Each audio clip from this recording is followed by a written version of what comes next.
नमस्कार एवरीवन, मेरा नाम विशाल और आज की कहानी है जानवी कुकरेजा के बारे में। Moving on, a 19-year-old Mumbai teen was assaulted and left to die during a New Year party on 31st बड़ी December. खबर मुंबई से जहां 19 साल की जानवी की मर्डर मिस्ट्री अभी सवालों में घिरी हुई है। पुलिस ने बताया कि कातिलों ने जानवी की जान बड़ी बेरहमी से ली है। उसके सिर और जिस्म के कई हिस्सों में चोट के घातक निशान हैं।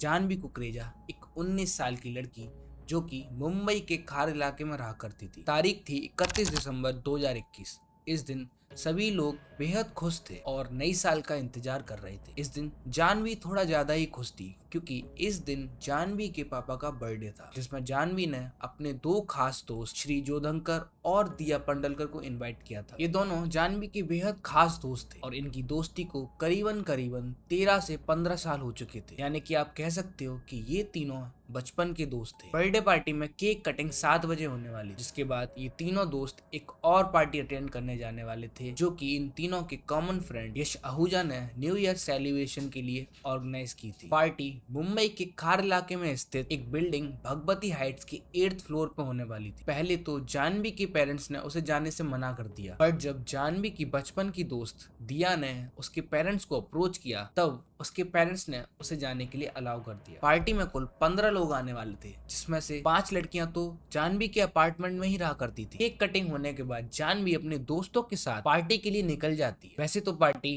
9 बजे शुरू होने वाली थी, बट किसी कारणवश पार्टी की टाइमिंग 9 बजे से शिफ्ट होकर 11 बजे कर दी गई, तो सभी लोग अपने अपने घर वापस चले जाते हैं और 11 बजे का वेट करने लगते हैं। 11 बजते ही सभी लोग पार्टी में आ जाते हैं और सभी लोग एंजॉय करने लगते हैं। वैसे तो पार्टी 1 बजे खत्म हो जाने वाली थी, बट पार्टी थोड़ी लंबी खिंच जाती है और जानवी अपने घर वापस नहीं जाती है और पार्टी में ही रुक जाती है। देर रात हो जाने के कारण जब जानवी के पापा उसे 1:30 बजे कॉल करते हैं तब जानवी की तरफ से कोई रिस्पॉन्स नहीं आता। इसके बाद जानवी के पापा उसे 2 बजे यहाँ तक कि 3 बजे भी कॉल करते हैं, बट जानवी की तरफ से कोई रिस्पॉन्स नहीं आता। क्योंकि जानवी अपने बचपन के दोस्तों के साथ थी, इसीलिए उसके पेरेंट्स ज्यादा टेंशन नहीं लेते और वो सोचते हैं कि जानवी देर रात होने के कारण अपने दोस्त के घर पर ही रुक गई होगी, क्योंकि ऐसा पहले भी हो चुका था। अब तारीख हो गई थी 1 जनवरी 2022 और सुबह के 5 बजे जानवी के पापा को एक अननोन नंबर से कॉल आता है। पहले तो वो सोचते हैं कि शायद किसी ने नई साल की बधाई देने के लिए उन्हें कॉल किया है, बट जब वो कॉल पिक करते हैं तब उन्हें दिल दहला देने वाली जानकारी दी जाती है। उन्हें बताया जाता है कि आपकी बेटी जानवी का एक्सीडेंट हो गया है और आप जल्द से जल्द पुलिस स्टेशन आ जाइए। इसके थोड़ी देर बाद जानवी के साथ गई दोस्त दिया पंडलकर के पापा समीर पंडलकर का भी कॉल जानवी के पापा के पास आता है और वो भी सेम जानकारी देते हैं कि बच्चों का एक्सीडेंट हो गया है और जानवी भाभा हॉस्पिटल में एडमिट है, जबकि दिया हिंदुजा हॉस्पिटल में एडमिट है। इस पर जानवी के पापा तुरंत पूछते हैं कि जब बच्चियां साथ पार्टी में गई थी और उनका एक्सीडेंट साथ में हुआ है तो ये दोनों अलग अलग हॉस्पिटल में एडमिट क्यों हैं? जिस पर समीर कहते हैं कि आप जल्दी से जल्दी पुलिस स्टेशन आ जाइए, यहाँ पर आपको सारी जानकारी दे दी जाएगी। ये सुनते ही जानवी के पापा तुरंत पुलिस स्टेशन पहुंच जाते हैं, जहाँ पर उन्हें दिल दहला देने वाली जानकारी दी जाती है। उन्हें बताया जाता है कि आपकी बेटी भगवती हाइट्स के ग्राउंड फ्लोर पर मृत पाई गई है। ये वही बिल्डिंग थी जहाँ बीती रात पार्टी हुई थी। ये खबर सुनकर जानवी की माँ निधि प्रकाश शुक्ला भी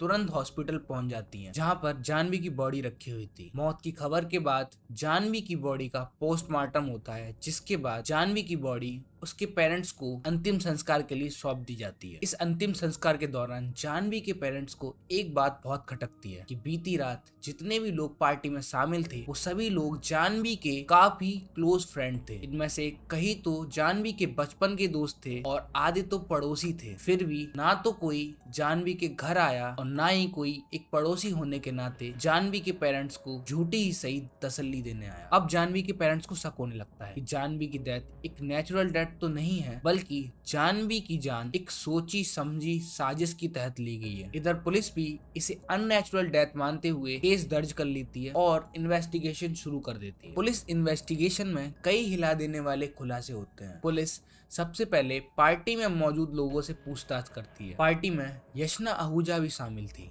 यशना आहूजा बताती हैं कि पार्टी में सबसे अलग हटकर श्री, दिया और जानवी एक कोने में बैठे हुए थे और जानवी और श्री किस कर रहे थे। यशना बताती हैं कि थोड़ी देर बाद दिया श्री के बगल में पड़े हुए मैट्रेस पे जाकर सो जाती है। इसके थोड़ी देर बाद श्री और दिया इंटीमेट हो जाते हैं। श्री की इस हरकत को देखकर जानवी बेहद गुस्सा हो जाती है और फिर श्री, दिया और जानवी में बहस शुरू हो जाती है। यशना आहूजा के बयान के मुताबिक उसने इसके बाद देखा कि जानवी किसी से कॉल पर बात कर रही है और वो रो रही है। अब पुलिस ये पता करने में लग जाती है कि जानवी ने इतनी रात किससे बात की थी और क्या बात की थी। पुलिस इन्वेस्टिगेशन में पता चलता है कि जानवी ने करीबन 1:40 पर अपनी दोस्त पंडलिका नेहरूला को कॉल किया था और जानवी ने पंडलिका को श्री की हरकतों के बारे में बताया। पंडलिका के मुताबिक जानवी को श्री की ये हरकत बिल्कुल भी अच्छी नहीं लगती है और वो ये भी बोलती है कि एज अ फ्रेंड ना ही वो श्री को खोना चाहती और ना ही दिया को। और इसके बाद जानवी कॉल काट देती। ये आखिरी बार था जब जानवी ने किसी से फोन पे बात की थी। इसके बाद करीबन 2:30 बजे जब कुछ लोग पार्टी से अपने घर जाने के लिए निकलते हैं तो वो देखते हैं कि जानवी भगवती हाइट्स बिल्डिंग के ग्राउंड फ्लोर पर मृत पड़ी हुई है। जानवी की डेड बॉडी देखकर खार पुलिस स्टेशन को इन्फॉर्म किया जाता है। सबसे पहले पुलिस पार्टी में मौजूद लोगों का बयान लेती है। बयान दर्ज करने के बाद पुलिस क्राइम सीन की इन्वेस्टिगेशन करती है, जहां से कुछ अहम सुराग पुलिस को मिलते हैं। पुलिस को 5th फ्लोर पर पीले कलर की चूड़ियां मिलती है जो कि जानवी ने पहनी हुई थी। 4th फ्लोर पर जानवी का एक सैंडल मिलता है जबकि दूसरा सैंडल जानवी के पैरों में ग्राउंड फ्लोर पर था। जानवी की इयरिंग 3rd फ्लोर पर मिलती हैं जबकि जानवी के हेयर बैंड 2nd फ्लोर पर मिलता है। 3rd फ्लोर पर जानवी के कुछ खून के निशान भी मिले थे जबकि 2nd फ्लोर की रेलिंग से जानवी के हेयर का सैंपल बरामद किया जाता है। फिर जब पुलिस श्री की तलाशी लेती है तो उसके पास से बीती रात पार्टी में पहनी गई शर्ट बरामद होती है। फॉरेंसिक जांच में खुलासा हो जाता है कि श्री की शर्ट पर जो खून के निशान थे वो जानवी के ही थे। कुछ दिनों बाद जानवी की पोस्टमार्टम रिपोर्ट भी आ जाती है जिसमें खुलासा होता है कि जानवी की बॉडी पर